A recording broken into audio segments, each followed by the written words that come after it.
Bitoy, Bubble Gang, Pipito Manaloto, ug daghan pang mabulokong mga programa ug mga karakter ang iyang gipailaila kanato. Ug karon aduna na usab siya giandam alang kanatong tanan ang Pipito Manaloto ang unang kwento. Busa makisayod ta kauban si Pipito Manaloto himself, Mr. Michael V.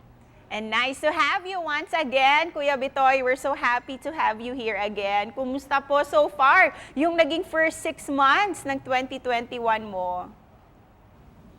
Ganun ba rin? Hindi. It's been a very creative journey. Kasi I'm sure hindi naman iba sa iba, no, yung experience ko. Kasi palaging ang dami nating puro first time na na-experience no. And I think a lot of us had to survive and to rise above the situation, the pandemic. So maraming mas naging creative and kasama ako doon. And nakita nyo naman yun dun sa resulta ng mga ginawa nating mga projects recently. And since it's been a very creative 2021 for you, let's play a very short game, Kuya Bitoy, to know more about you. This is what we call Dream Story Stitch, Kuya Bitoy. Ayan. So I will start a short phrase or sentence and you will stitch the story like as if you were dreaming. So let's start the game, Kuya Bitoy. Mr. Bitoy woke up in his own dream of having his breakfast at... A public restaurant. Kasi ang tagal na eh. Ang tagal na. And totoo, napapanaginipan ko na talaga siya. So, public restaurant.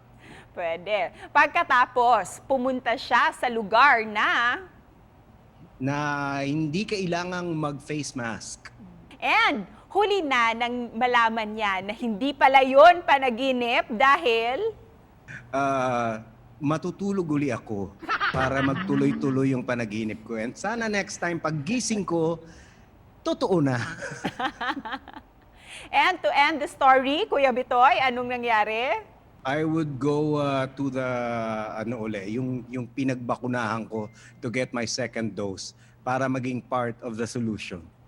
Sa mahigit 11 years na pagsasama ninyo ng cast ng Pipito Manaloto, ano ang masasabi mong pinaka-unforgettable experience mo with them? Ay, ang dami.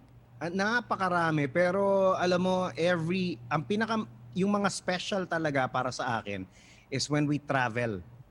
Pagka nag-out of town or most especially yung nag-out of the country kami. Please invite all our kapuso na abangan ang Pipito Manaloto ang unang kwento. Oo nga, Bubble Gang, tuloy-tuloy pa rin. Pero ang Pipito Manaloto, may bago kaming niluluto ngayon. Manaluto nga eh. Pero, hindi, we're ending this season and we're coming up with something new. It's called Pipito Manaluto tuloy. Ikaw kasi. Pipito Manaloto, ang unang kwento. Okay, so abangan nyo yung mga detalyeng mangyayari and abangan nyo kung paano namin i-wrap up yung season na ito ng Pepito Manaloto. And lastly, ano ang mensahe ninyo sa mga viewers natin ngayon? Pero kailangan with a twist po, Kuya Bitoy, kailangan yung sikat and iconic character mo na si Mr. Asimo. Ay mga day, manood naman kayo ng Pipito Manaloto. Matatapos na nga oh. Hanggang ngayon, di pa rin kayo nanonood. At yung mga nanonood ng vlog ko, mag-subscribe na kayo. Huwag kayong nood ng nood. Kayo lang nakikinabang. Hiyang-hiya naman ako sa inyo, no? Thank you so much, Kuya Bitoy. Dagang salamat sa iyo. Ingat ka. Salamat. Don't forget your vaccine, ha? Yes. Opo. Sige. Bye.